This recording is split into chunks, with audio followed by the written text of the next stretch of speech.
Hello everyone, my name is Elena and today we are going to learn how to do a double crochet stitch. To start a new row, make 3 chain stitches.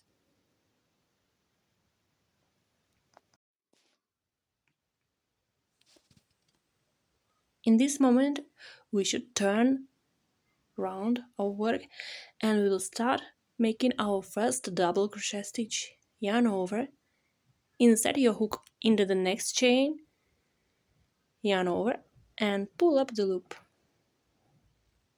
Yarn over and pull through 2 loops on your hook. Yarn over again and pull through remaining 2 loops on your hook. This is the first double crochet stitch. Let's repeat. Yarn over, insert your hook into the next chain, yarn over and pull up the loop.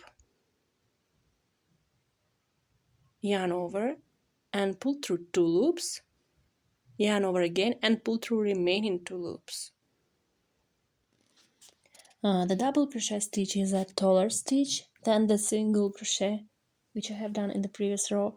It is creating a more airy fabric and it's great for making blankets, shawls and other projects that require a slightly thicker texture. When you're doing double crochet stitches, maintain consistent tension throughout your work for a uniform appearance. Count your stitches regularly to ensure you're on track. This stitch may take some practice to master, so don't get discouraged if it feels tricky at first.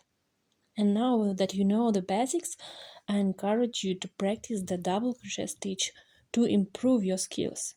You can try making a small swatch or a simple project. Thank you for watching. If you have any question or would like to see more tutorials, leave a comment below. If this video was helpful, then please hit the like button and don't forget to subscribe to my channel so not to miss my next video. Bye bye!